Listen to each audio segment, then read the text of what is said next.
Section 2.1, Graphical and Numerical Solutions of Linear Systems in Two Variables. In this section, we'll say, what is a system of equations and what is a solution of a system of equations. And we'll talk about two methods for solving linear systems of equations, the graphical and numerical methods. We'll also talk about how we can classify certain systems, and we'll see a couple of applications. So first, what is a system of equations? A system of equations is a set of two or more equations to be solved together, where the solution must satisfy all of the equations simultaneously. So for example, here is a system of two linear equations. So this system has two linear equations. This is often called a 2 by 2 system, a 2 by 2 linear system.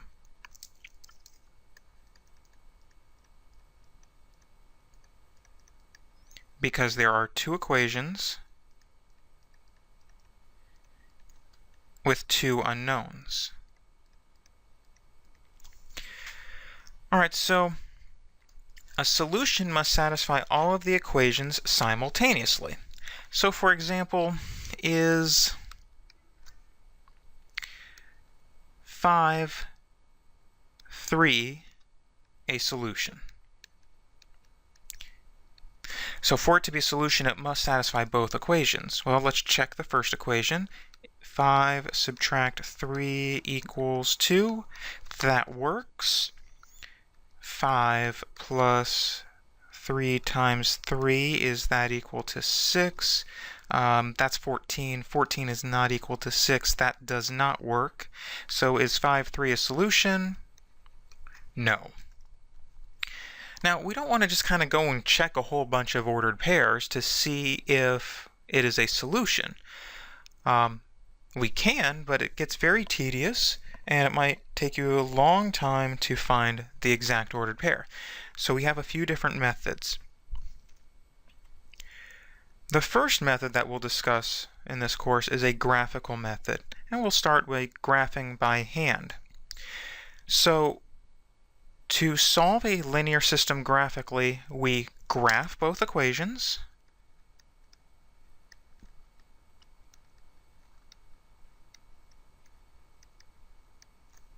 and see where or if they intersect. The solution of the system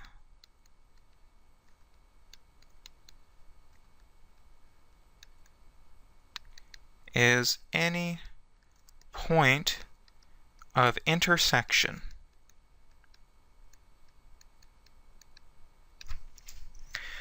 Alright, so we have x minus y equals 2. I'll plot that in purple.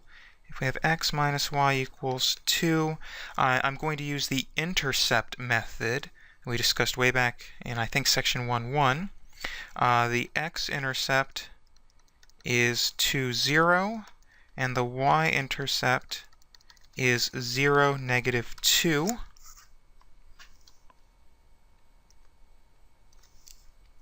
So let me draw the line that passes through those points.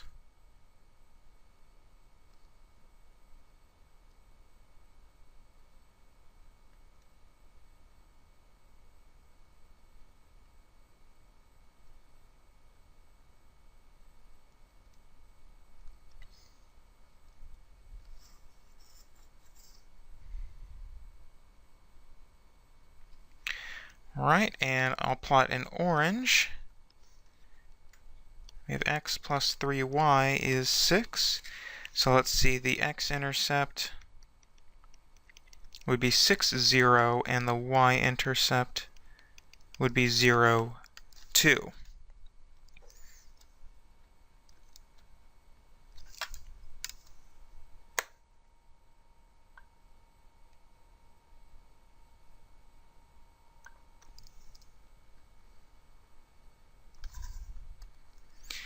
All right, so we have these two lines. They do appear to intersect, and it looks like they intersect near 3, 1. So the intersection is 3, 1. Let's check that real quick. What's 3 subtract 1? Is it 2? Yes. And what's 3 plus 3 times 1? Is it 6? Yes, it is. So the solution then is the ordered pair 3, 1. Now, let's take that same system and solve it with the graphing calculator. All right, so we had x minus y equals 2 and x plus 3y equals 6. The first thing we need to do is put each equation in the y equals form. All right, so if I have x minus y equals 2, then subtracting x, I have negative y equals negative x plus 2, and then I'll divide through by the negative 1. So then y equals x minus 2. And the second equation, x plus 3y equals 6. Then 3y is negative x plus 6, and I can divide by 3. In this case, it might be easier just to divide the whole thing by 3. And so I'll write y equals negative x plus 6 over 3. Now, I could write that as negative 1/3 x plus 2. Doesn't matter. Either way works. All right, so let me go to the calculator now. Y equals screen. I'll call my y1 the x minus 2 and the y2, either of those forms. So y1 is x minus 2, and y2, I'm going to purposefully use that first form that I wrote, because sometimes it's easier to leave it like that rather than simplify. But when you do that, you gotta remember to put parentheses around that entire numerator. So parentheses, negative x plus 6, close the parentheses, and then divide by 3. All right, now let me graph this, but let me check my window first. See, I've got a window here from a previous exercise. Let me adjust my window. Negative 10, 10, 1, negative 10, 10, 1. Sort of that standard window. All right, and I hit the graph key, and I see those two lines, and I see that they intersect, and I want to find that point of intersection. I'm going to go into my calc menu here by hitting second and the trace key to bring up the calc menu, and I'm going to move down to the fifth option, intersect. I'm going to move my cursor to the right to get close to that point of intersection, and hit enter slowly 3 times. And I've got the intersection at 3, 1, exactly what I found by hand.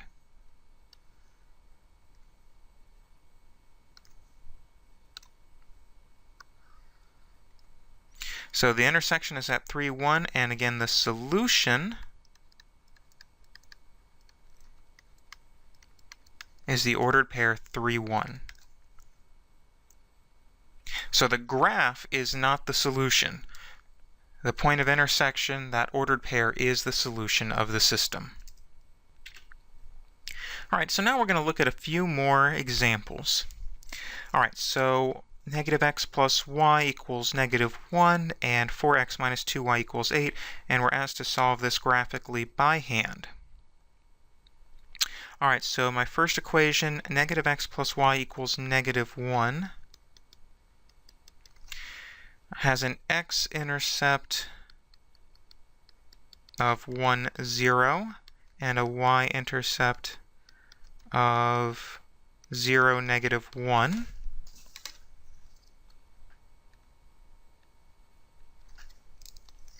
Now, of course, I'm using the intercept method, but you could also use the, you could write these in point in slope-intercept form, and then graph them from there.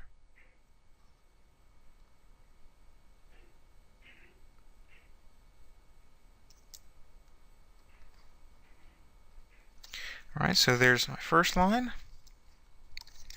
And then 4x minus 2y equals 8 has an x-intercept of 2 and a y-intercept of negative 4.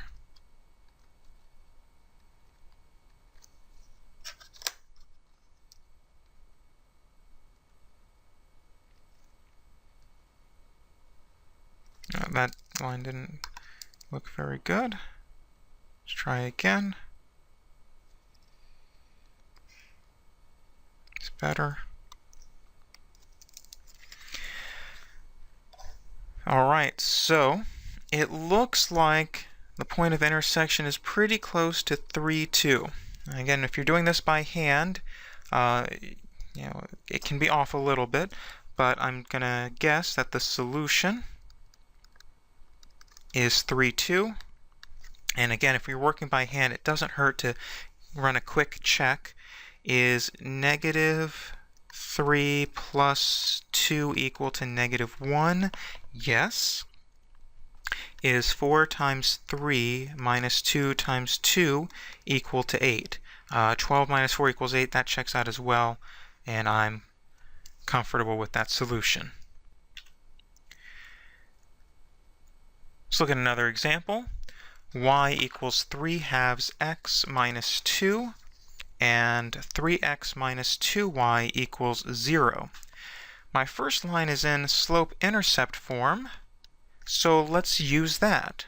The y-intercept is negative 2, and the slope is a rise of 3 and a run of 2, a rise of 3 and a run of 2. All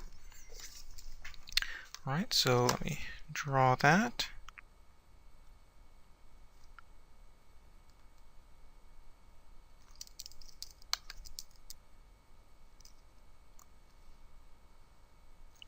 All right, so there's my first line. And then 3x minus 2y equals 0. If I try the intercept method, it's just 0, 0 for both of them. So let me take that equation and solve it for y to get it in the slope-intercept form. So then negative 2y would equal negative 3x plus 0, and then dividing through by negative 2, y would equal 3 halves x. And so it passes through the origin, right? There's an understood plus 0, and then the slope is 3 halves. So notice that when I draw this line, I get parallel lines. Parallel lines will never intersect. And I might have even noticed that from this point. Notice I had y equals 3 halves x minus 2 and y equals 3 halves x plus 0. Notice how they have the same slope and different y-intercept. These are parallel lines. All right, so since we have parallel lines, they don't intersect. The system has no solution.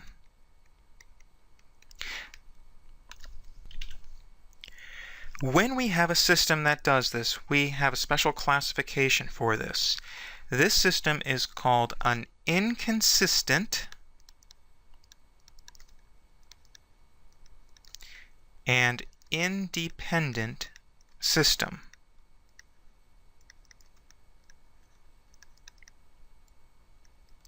It is called inconsistent because it does not have a solution.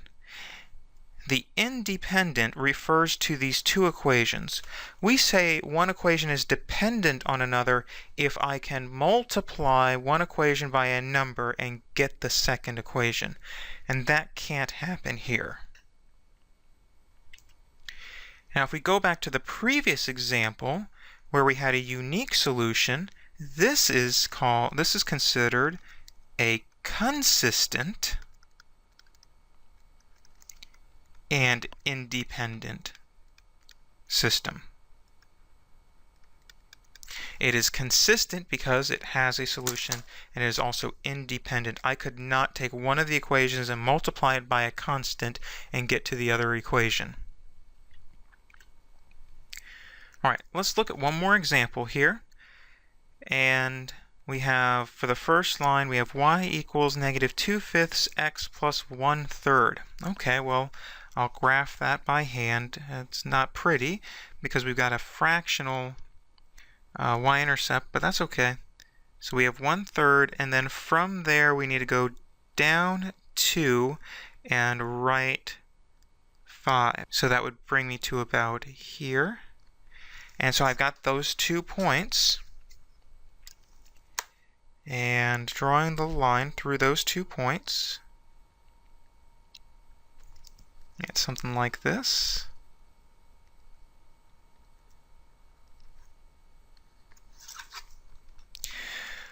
All right, and well, let me just go ahead and take that other equation to slope-intercept form. All right, so I'll work in orange here. Let me subtract the 6x. So I've got 15y equals negative 6x plus 5. And then I divide through by 15. So y would equal negative 6x plus 5 over 15. Well, since I'm doing this by hand, it is easier to kind of break this down. So y would equal negative 6/15 x plus 5/15. And I can reduce those fractions. Y equals negative 2/5 x plus 1/3. Well, gosh, that sounds familiar, doesn't it? See, it's the same line. And so I would have the same line drawn right on top of what I've already drawn. And so you might say, well, what does that tell us? Well, where do they intersect? And there's in fact many points of intersection for these 2 lines because they're the same line. All right, so since these equations represent the same line,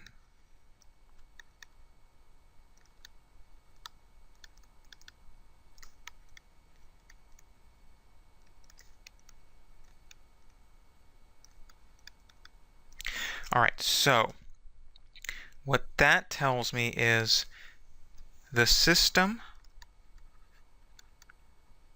has infinitely many solutions.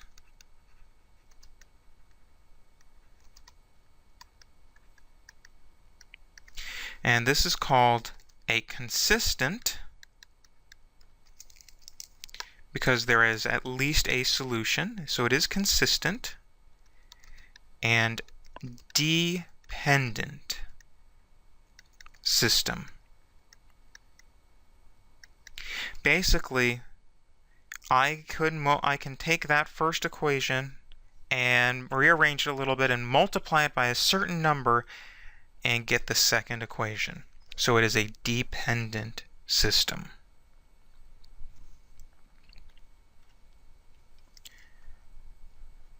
Solve graphically with the calculator. Round any coordinates to 4 decimal places.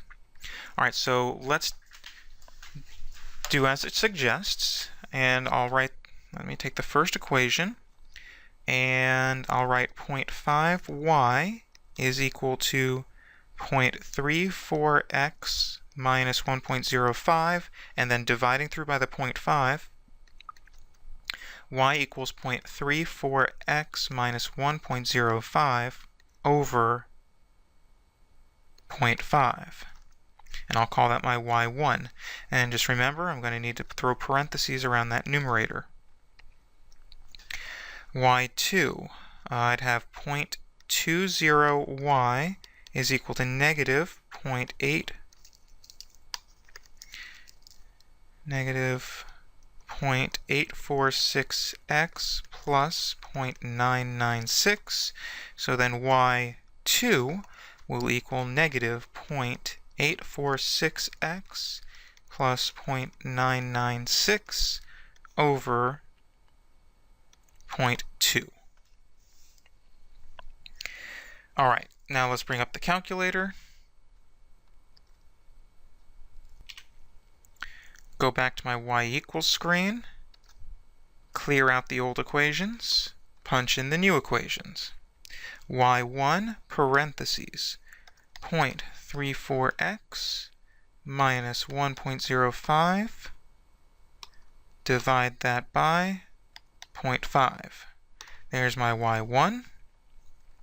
My y2, negative 0.846x plus 0.996.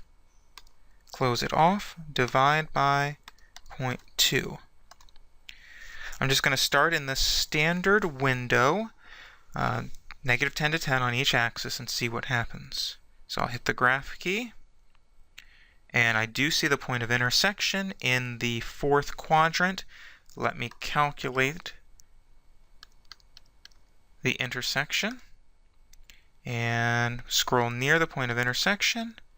Hit enter slowly 3 times, and I do see that point of intersection.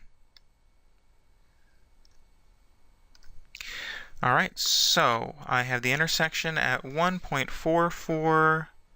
It says to round to 4 decimal places. So the solution then is 1.44. Now I'm rounding to the 4th decimal place, which is a 9, and the number after it is a 5, so I'd have to round up to a 0 and bring that over. So 1.4420, comma, negative 1.1195. Let's talk briefly about how to solve numerically. Consider the system of equations y equals negative 5x minus 11 and y equals negative 3x minus 8. What we can do is create tables of values and see where those tables intersect and if they intersect. So I'm going to call the first equation y1 and the second equation y2. And let's complete this table of data. Alright, so let's see. For y1, if x is negative 3, then we'd have negative 5 by negative 3 minus 11. That's 15 minus 11 is 4. So then we'd have a 4 here. And then negative 5 by negative 2.5 minus 11. So that would be what? 12.5 minus 11, that's 1.5. Now, since it's linear, we know it's going to follow this pattern forever. So each unit is decreasing by 5, so every half unit it's decreasing by 2.5. So then this would be what? Negative 1, negative 3.5, negative 6, negative 8.5, negative 11. Similarly, for the y2, I'd have y2, if x is negative 3, I'd have negative 3 by negative 3 minus 8. That's 9 minus 8, which is 1. Negative 3 by negative 2.5 minus 8. That's 7.5 minus 8, so that's negative 0.5. So we're decreasing by 1.5 each time. For each half unit, I should say. So this would give me negative 2, negative 3.5, negative 5, negative 6.5, negative 8. Alright, now, like with the graph, we're looking for a point of intersection. We're looking for where the x and the y value is the same for both equations. So notice that when x is negative 1.5, the y value is the same for each equation. So therefore, the solution of the system is negative 1.5, negative 3.5. Now, our calculator is very good at creating tables of values once you know how to do it. So let's consider that same example, but now let's solve it numerically. So I brought up my calculator. We're going to go into our y equals screen, and I'm going to clear out these old equations and put in the new ones. Negative 5x minus 11 and negative 3x minus 8. Now I'm going to adjust my window settings my table settings by going to the table settings, second, and the window key. I want to have the table start. So previously I had the table start at negative 3, and the delta table, the change in the table, I had as 0.5. Now I want it to automatically create the tables. So I'm going to have both of those lines on auto. Make sure you move down to it and press enter to toggle it over.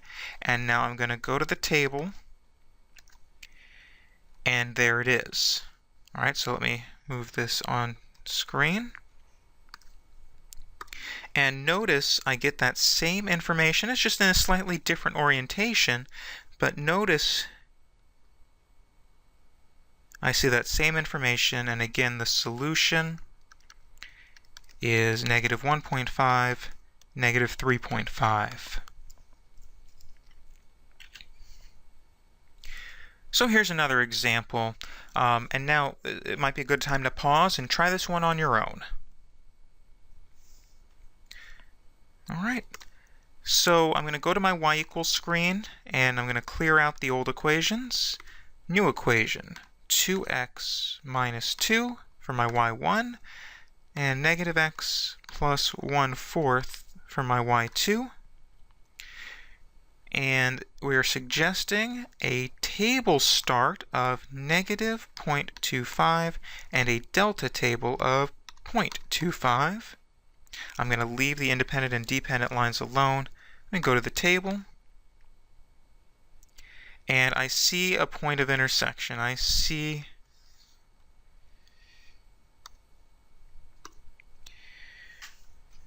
here, where did I see it? There it is. When x is 0.75, the y value for each equation is negative 0.5, so the solution is 0.75, negative 0.5. All right, so now let's look at an application or two dealing with systems of equations. A company specializes in personalized team uniforms. It costs the company $35 to make each uniform along with their fixed costs at $450. The company plans to sell each uniform for $65. Find the revenue function as a function of the number of uniforms X that the company sells. Well, they're going to sell each uniform for $65, so then the revenue would be 65 times the number that they sell. Find the cost function C of X as a function of the number of uniforms X they produce. It costs the company $35 to make each uniform and a fixed cost of $450. See, that sounds like a slope-intercept form to me. There's a part that's changing and a part that stays fixed. C of X is 35x plus 450. The set cost, the fixed cost of 450, and the variable cost of 35 per uniform. Solve the system graphically to find the number of uniforms the company must sell to break even. Well, what system? The system y equals r of x and y equals c of x. See, where revenue equals cost, that's called the break even. A break even is when revenue equals cost. So let's solve graphically. I'm going to use a calculator. The revenue function, recall, was 65x.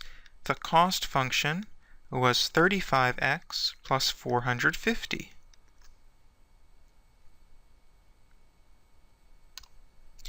All right, so the revenue function, 65x. The cost function 35x plus 450. So now let's think about this. We're selling a number of uniforms, so we really can't have a negative value for x. We could have possibly large values of x, and the revenue and cost could become fairly large. So for my window, I'm going to let the x minimum be 0, and I'm going to start with an x maximum of 100. Remember, x is the number of uniforms, okay? And for scale, how about 10? Y minimum. Revenue and cost cannot go below 0. But we could have possibly a large number. And so just thinking about the revenue number, the revenue is 65x, and if x were 100, I'm going to go to 6,500. And let's use a scale of 500s on the y. All right, let's graph it. And we see a point of intersection. Let me calculate that point of intersection. Scrolling near that point of intersection, which was over to the left some. And I'll hit enter 3 times. The intersection is at 5, 975.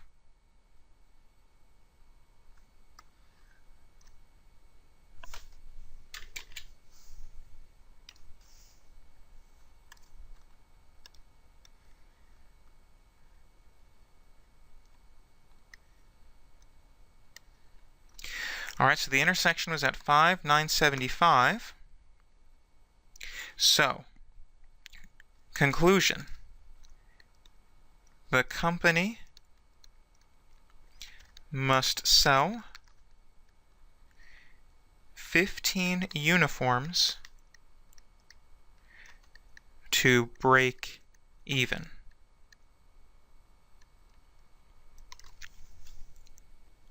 What will their revenue and cost be at the break-even point?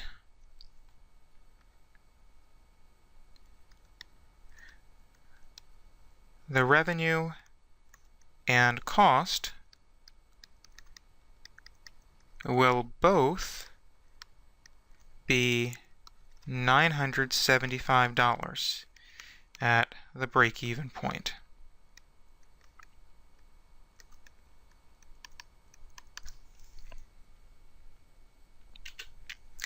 Part E, find the profit function. Profit is defined as revenue minus cost. So profit would be 35x, that was the revenue function. I'm sorry, 65x was the revenue function, minus the entire cost function. Notice how I'm using brackets here. 35x minus 450. Be careful using the distributive property here. Remember, when you're subtracting an entire quantity, that subtraction distributes. So then p of x, 65 minus 35, that's 30x. And that was a plus here. So minus 450. What will their profit be if they sell 35 uniforms? P of 35 would be 30 by 35 minus 450. 30 by 35 minus 450, 600. So P of 35 is 600. So if they sell 35 uniforms, the profit will be $600. If the company wishes to make a profit of $1,200, how many uniforms will they need to sell? So we want P of X to be 1,200. So then 30x minus 450 would need to equal 1,200. Solving for x, I will add 450. 30x equals 1,650, and dividing through by 30, we find that x is 55. The company will need to sell 55 uniforms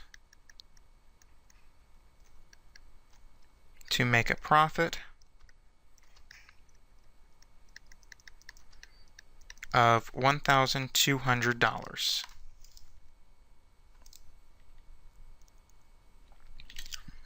All right, one more application. The car rental company Rent for Cheap charges an initial fee of $35.20 per mile. Their competitor, Cars to Go, charges an initial fee of $45.10 per mile. Write an equation for the total cost of renting a car for X miles from Rent for Cheap. All right, so I will call R of X. Let's see, Rent for Cheap, R of X, an initial fee of $35.20 per mile. So $35 and $0.20 per mile. You got to be very careful about your units here. The units have to remain consistent. So if we have $35, our rate of change, our slope must be in terms of dollars. If you wrote 20, that means $20 per mile. You probably shouldn't rent from there. Cars to Go, I'll call that C of X for cars. Similarly, would be $45 plus 10 cents per mile, so $0.10 per mile. Solve a system of equations graphically and interpret the solution. So I'm going to solve the system y equals r of x, y equals c of x.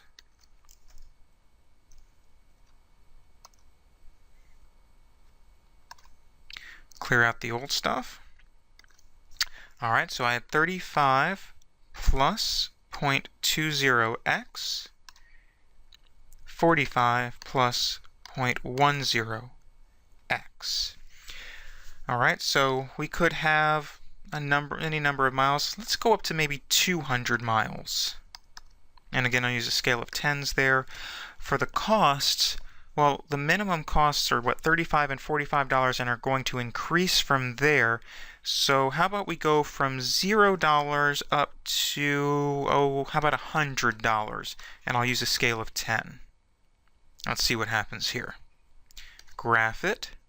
I do see a point of intersection. Calculating the point of intersection.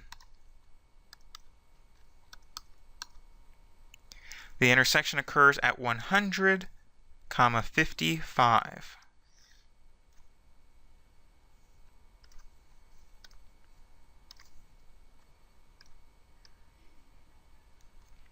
All right, so the solution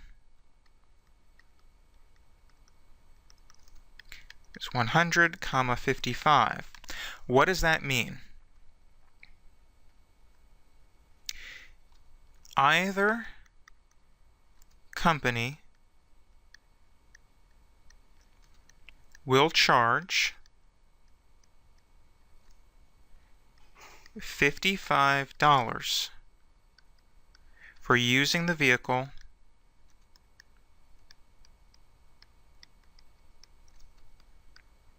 for 100 miles. If you plan to rent a car for 1 day and drive 200 miles, which is the better plan? Well, if we look at the graph that we have still here, this was 200 all the way on the right, and we see that this point is lower. The point that I marked with a dot is lower than the point I marked with an X. And that was the Y2. That was the one with the larger initial value, but notice it had a smaller slope. So if I plan to rent a car for 1 day and drive 200 miles, which is the better plan?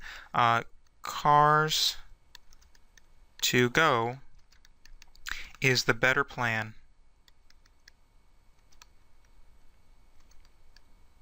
for driving 200 miles.